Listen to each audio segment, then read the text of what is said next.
Props and keep the law paid, but here comes the jack of spades. Every hero's got to have his theme music. That one goes out to my hero, Dr. Ron Paul. Welcome back to the show, Ron. How are you doing? Thank you, Scott. Good to be with you. I really mean that, too. You know, I got to tell you, at least over here at the Hate the State estate, we cheer out loud watching the YouTubes of your TV news appearances. It's just great seeing you get up there and teaching these people, especially no matter what the question is, you always bring up war. They'll say, Ron, what do you think about Social Security? And you'll say, well, we got to end this empire.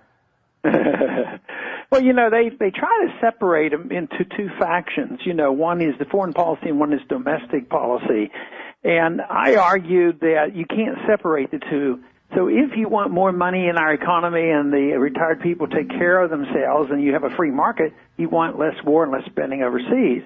But even in the transitional period, I'm willing to vote against all that operation overseas and hopefully work our way out of our domestic problems, which means that, you know, even the transition, you might be able to get a few converts to come out against the war. The big frustration is that Obama was supposed to help us out on that, and I'm sure the progressive Democrats aren't very happy with him on that issue either.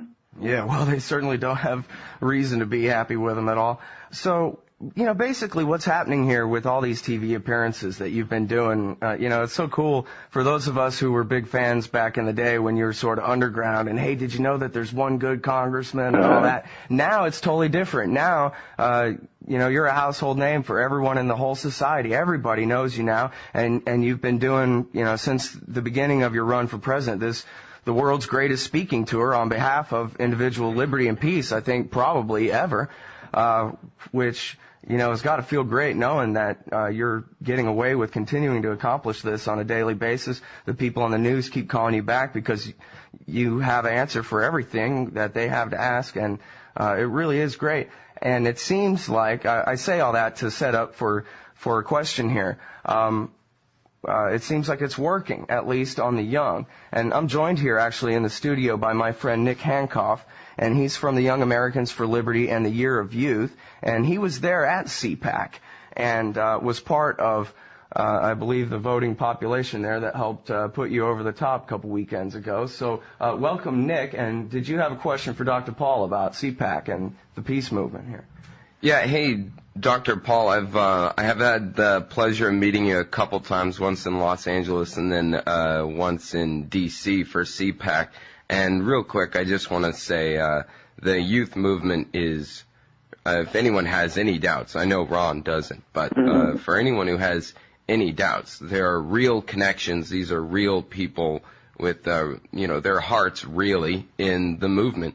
And we came together with close bonds and a lot of great memories out of CPAC, and you and just the issues of the world today, I guess, are all together, bringing us together in this perfect storm. But the one thing that's dividing the youth movement a little bit is how to react, or what the commentary is on the relationships with names like Michael Steele or Glenn Beck, or the types of names who came out before who, you know, aren't friendly to a lot of our viewpoints, but then somehow magically they get to change their opinion or come around in for a photo op and swing in and all that. So there's one side of the movement that is yelling heads on a stick, and then the other side of the movement is saying, no, you know, when people realize they make mistakes, or they're growing up, or they're changing their minds, whatever you want to call it,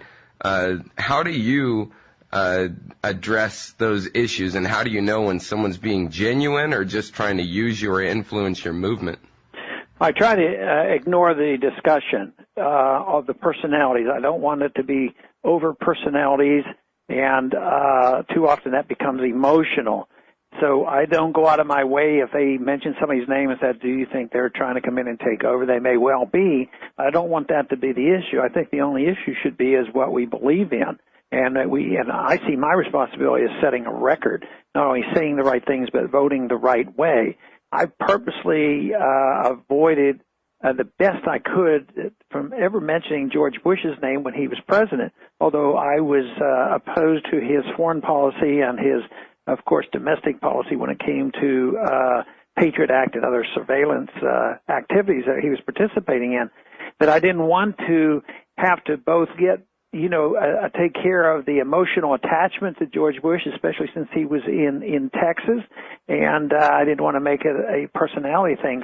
And issue. I think it's you can win more battles if you stay in the realm of the ideas. The only problem with it is, in the media, they always want confrontation. They're always stirring it up. And I do get some of these interviews mainly because I will oppose the conventional wisdom of both Democrats and Republicans, but especially the Republicans. If it's a progressive state program, they might want to use it just to say, see, these Republicans don't know what they're talking about. Ron Paul says this.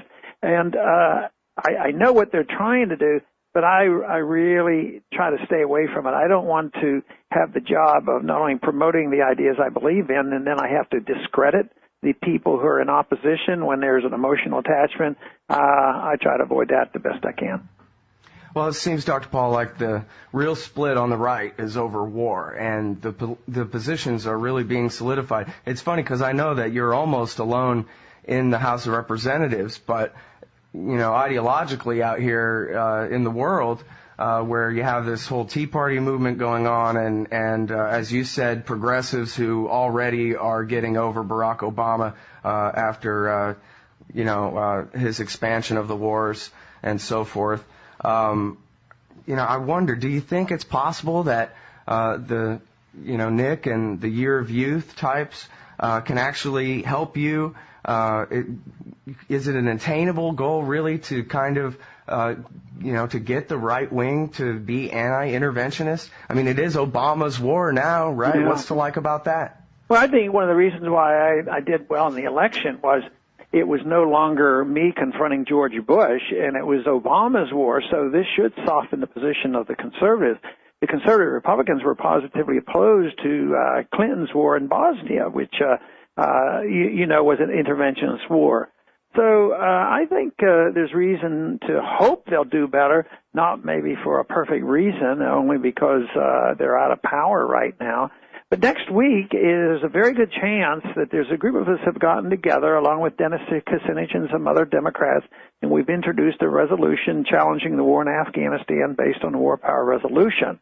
And Dennis has been promised by the leadership that we're going to have a 3-hour debate on Afghanistan. We should have had it 10 years ago and 5 years ago. It should be constant, but we're finally going to have a debate because that funding and the promotion of the Afghan war is more likely to come from the Republicans than the Democrats. So I'll be interested in seeing how this comes down. There will be a vote on this, and I'm hoping that we can pick up some more Republican support on this, as well as more Democrats for that matter. The Democrats, the anti-war coalition that we worked with against Bush, that has softened on the Democratic side because of the partisan issue. That becomes pretty frustrating. But next week might be an interesting week to see what happens. Yeah, it's too bad. I know foreign policy is not everybody's first issue, but I wish it could be, Ron Paul and Dennis Kucinich and the Peace Party, and let the Cheneys and the Obamas have each other, Yeah, that's about right. At least that way, because we have somewhat of an anti-war movement on the left and the right, but it's kind of hard to bring us together. It's good to see you working with Dennis Kucinich on that. I was actually just going to ask you about that, whether you were going to be or not. So that's great to hear that. Let me ask you about money real quick here, Dr. Paul. Well, I'll put it this way. I've got some Austrian economists in my left ear saying that the damage is done, the seeds have been sown, the dollar will be destroyed, it's only a matter of time. And then I have a word of caution that comes from a few different places, but most importantly to me from the great Robert Higgs at the Independent Institute, who says, well, they know that they're between a rock and a hard place, and they will jack up interest rates through the roof before they let the dollar be completely destroyed. And they will find a way out of this. or at least they know that they need to. So do you think that it's possible that we actually have time to maybe actually roll back the empire and cut some spending and avoid a total dollar meltdown and the kind of crisis that'll come with that?